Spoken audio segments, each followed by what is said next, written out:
Am I the a-hole for calling the police on my stepmother? This incident occurred about a year ago now, but I still regret it. I, 18F, reported my stepmother, 43F, to the police when she threw hot coffee on my sister, 15F, then 14 years old. My parents divorced when I was greater than 5 years old, and my dad quickly met a new woman, let's call her Susan, and married her in 2018. They have a son, my half-brother, 9M, and she brought a kid from her previous marriage as well, my stepbrother, 13M. In the beginning, Susan was fine, adjusting to moving in with a guy she had only just met, meeting my sister and I, and adapting to shipping myself, sister, and stepbrother to our other parents, who both lived over an hour away from her house. Once my dad and her moved closer to my mom, my school, and his work, everyone always has to move for dad's work, they began to rent a house. I won't go into the nitty-gritty, but she is terrible.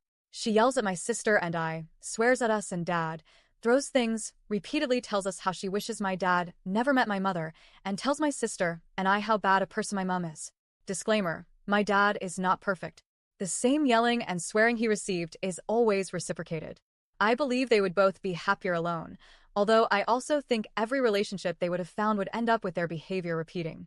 I'll give you a brief list of the things Susan has done over the years.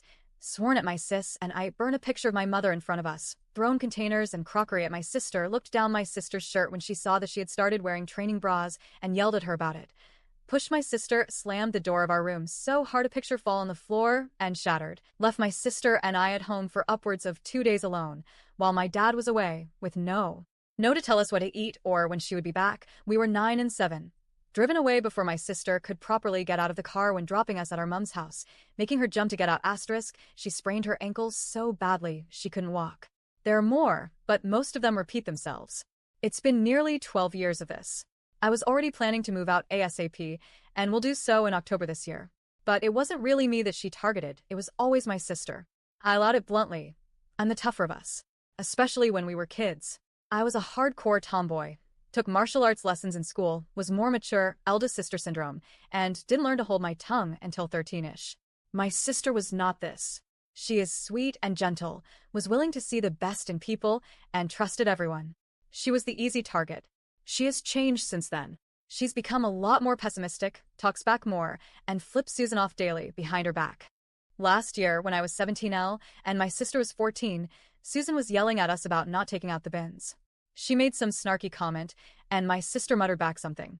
Instead of walking away or telling her to mind her tongue, Susan took the coffee she had just made and threw it on my sister.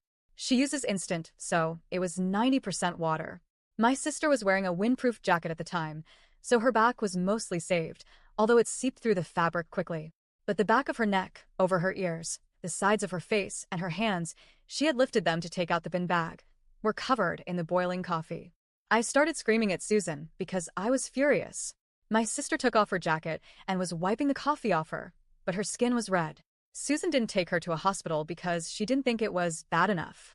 She started apologizing, but neither of us listened to her. She cleaned my sister's jacket and gave it back to her before she left for school. It was her uniform, and helped her to clean up.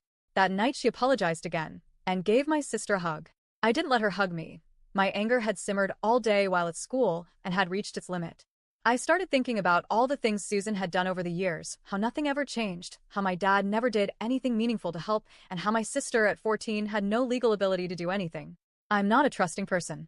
I listened to far too much true crime, have seen too much bad in this world, and known too many backstabbing people to trust freely.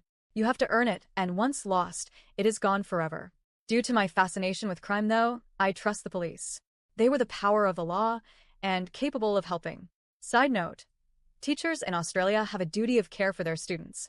If they hear or see something that is concerning, they have to report it. My sister had seen the school counselor multiple times, and nothing had happened. So I couldn't go there. I also didn't want to embarrass her in front of her friends. So I made a report to the police and told them the whole story I just wrote down above. As soon as I pressed the submit button, I regretted it. I realized that Susan, who is Russian, would be looked at differently. I thought of her 2 kids, and realized that if this went too fat, she could lose custody of them. As much as I hate her, I don't want to take my brother's mom away from them. But the police actually listened to me. They opened an investigation, spoke to my family, sister, teachers, and everyone. Susan was furious, and blamed my sister for it. She denied it, but Susan was still angry. Susan and Dad hid it from me. So did MT Mum, who was notified. I still haven't told anyone about it. Only my best friend, who wouldn't tell anyone. The whole thing scared Susan, and she hasn't been too bad since. I think she realized that my sister and I don't forget, and that her actions may have consequences. But I also scared my sister and brothers. My sister had never spoken to police before, and now the teachers at our school know something is going on. My brothers thought their mom was going to jail, and my dad, who works for the government, was badly impacted by it. My sister blamed her best friend for telling the police. She was the only one my sister told. They stopped being friends after that, which still eats me alive. Am I the a-hole for doing this? I really scared my whole family, but I also don't regret it. Susan had been nothing but hell for my sister, and I won't forgive her. But I can't help thinking that there were alternatives to the police. I also feel guilty about not telling anyone. But I'm so scared of what they would say. Please tell me what I should do.